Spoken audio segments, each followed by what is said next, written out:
ancient spirits of evil, transform this decaying form to Mumra, the ever-living.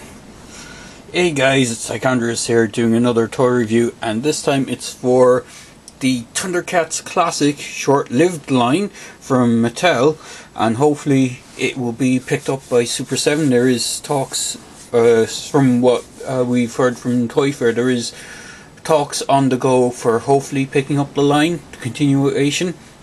So this is a video review for Mumra in his mummy form, and I also managed to pick up Jackalman, which is the other kind of evil henchman figure that they released. Basically, Mumra and Jackalman were, I think, the only two bad guys they made, and then the rest were all part of the Thundercats. So you had Wily Kit, Wily Cat, Panthro, Lino himself, and so Wily Kit, Wily Cat, Panthro, Lino, and Mumra, who I'm not too familiar with, but I think she turns up later in the cartoon series. She's from the comic books. I'm not too sure, but the figures I managed to pick up are Mumra himself in his mummy form and Jackalman, who, the thing with this line, it looks really impressive because they decided to go along with using the Master of the Universe style construction and using the 4 horsemen for the designs again. And so you have some fantastic stuff. In fact, if I just bring my little table in here, and move my camera down, you can see the accessories that come with the figures. So for Jackalman, he comes with a club, an extra pair of hands, and this pole arm kind of axe type thing, which is really, really cool. Ooh, bear with me there a minute, let me zoom back out so you can see the pole arm.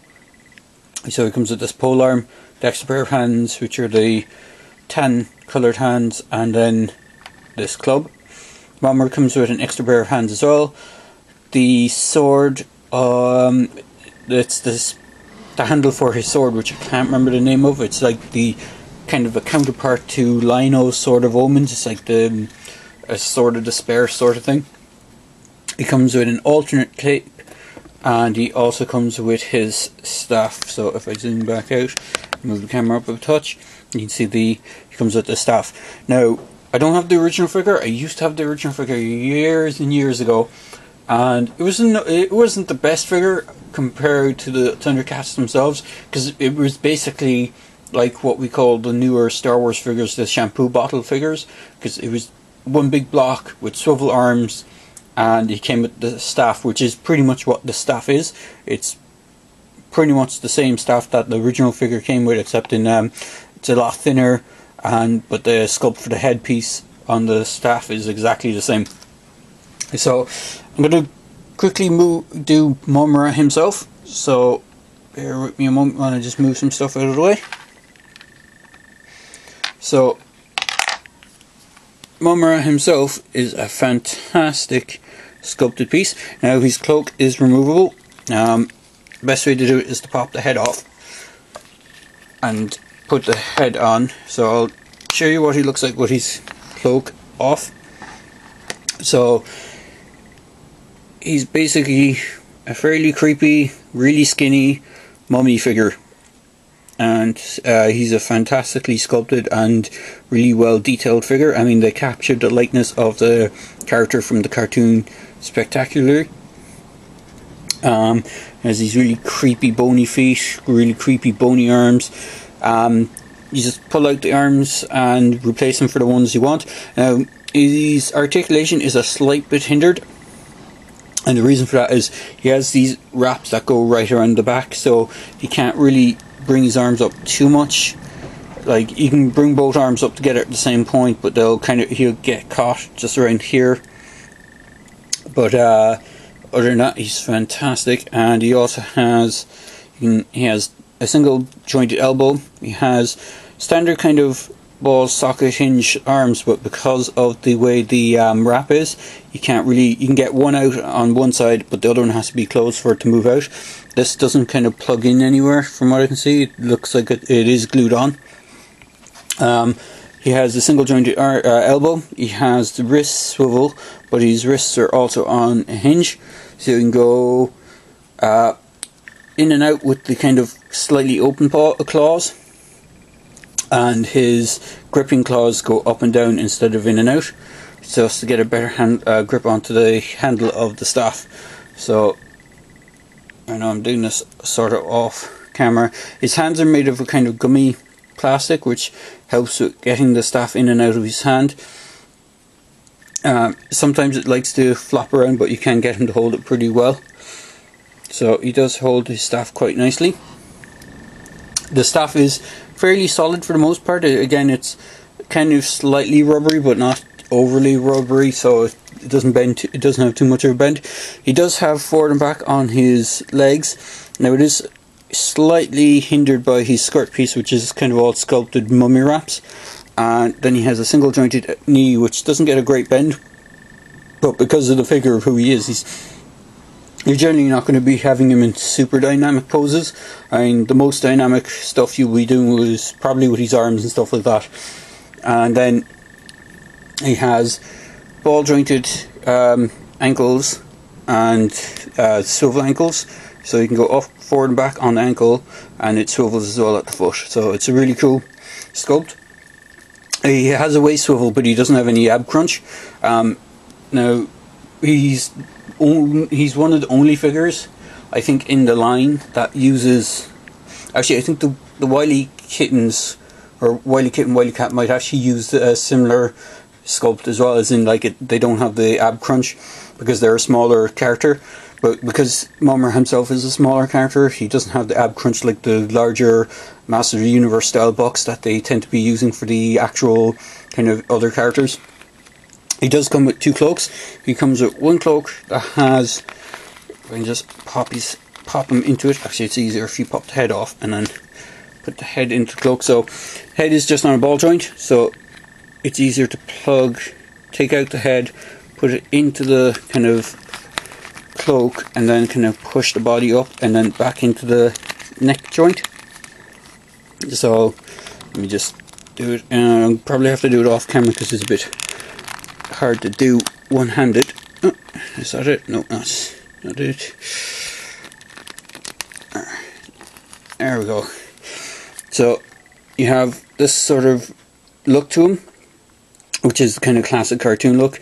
So because of the way this cloak is sculpted, you only really get use of one arm. So you can either have him holding the staff in one hand, or you can have him with a kind of slightly kind of out grasping claw hand as well.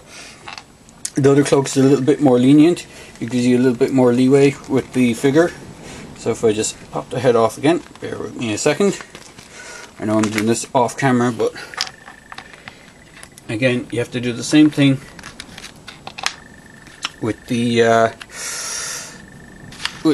figure.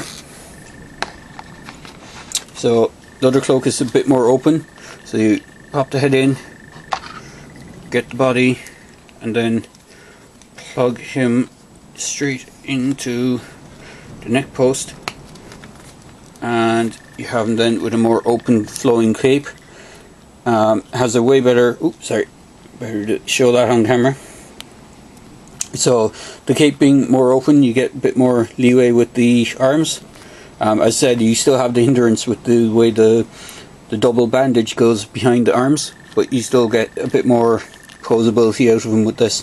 You can, I'd say it's probably better if I pop the head off and put the extra wrapping that goes around the front of his head down through the cape, because it looks a slight bit better that way. Bear with me a moment. There. So it looks a little bit better that way, and you get some cool poses out of him. You can hold the sword handle as well in his grip hand. He holds onto it fairly tight. Doesn't really hold it too much in the open hand, but it looks really cool. If I remember correctly in the show, I think the blades were sort of an energy blade, which the reason why it doesn't actually have a blade on it. So that's the figure for Mumra. Now, just for comparison, because I actually have the figure close by, I have the older Bandai 6-inch. Here's a 6-inch scale Mumra figure, but this is the Mumra in his transformed mode. So it actually does kind of stack pretty well, because the original Mumra figure, when he was transformed, was actually bigger than his mummy form. So it's not a perfect to scale, because I think the mummy form should be a little bit taller. Or sorry, the ever-living form should be a little bit taller. But for having him on the shelf, he would look pretty cool next to him. Now, hopefully, as I said, if Super 7 get to continue on the line of the classics figures, they will actually be able to finish Mumra and in his ever-living form and some of the other villain characters, because one of my favourite villain characters from the entire Thundercats line was Slide, which is the Lizardman figure, or the Lizardman style character. So, moving stuff aside, I'll get on to Jackalman. Now, I never had the original Jackalman figure, but I remember seeing some of the kind of the mutants, I think they were called, and they were pretty cool characters. I only ever had the Slide figure. I never really had any of the other ones, but I remember them looking pretty cool. So for this figure, it primarily reuses some bits of Masters of the Universe sculpts. So I think like the torso and some of the leg parts are from Beastman, and I think some of the arms might be sculpted from Beastman, but like the head. What's cool is the armor piece. It is a separate piece to the figure, but it's done in a way so it's non-removable, because all the upper torso, or the upper torso section, or sorry, the upper neck section is all one piece. So if I was to pop the head off, the head is on a ball joint just like any of the other figures. So bear with me a second. So if I just pop the head off, you see quickly that all this fur area just slides over the actual solid buck, and it's part of a slightly rubbery connection. So as I said, the head is on a ball joint, so you get the same movement as a Masters of the Universe figure, and it's not too hindered by the head. Bear with me, or I'll just popping the head back on is a bit tight, so you get some really cool movement out of it. Now, the one thing that's different between most Masters of the Universe figures, or the Masters of the Universe classic figures, and the Thundercats figures, is they actually added in the extra wrist articulation onto these. They started doing this with some of the Masters of the Universe figures, but not all of them. But as far as I know, I think all the actual Thundercats figures actually have this sort of extra articulation point. So, getting onto the articulation quickly, I won't try and spend too much on Jackalman, but I do recommend picking him up because he is an awesome looking figure.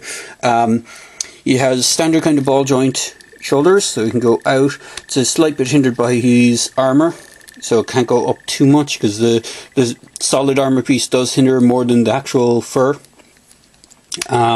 He does have an upper bicep swivel. He has single jointed elbows.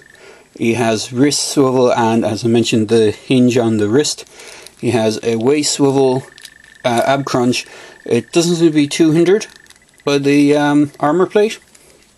He has kind of standard decrotch type thing as most of the Masters of the Universe have. So he has like a hinge on the upper thigh, and then he has an upper thigh swivel, and he has a hinge on the waist for both legs. And then he has single jointed knees. He actually has swivel cut just above the armour piece. And then he has the ball jointed legs with the kind of swivel cut as well on them. So he has that on both legs. You can get some really cool poses out of him. Better put his diaper crotch down.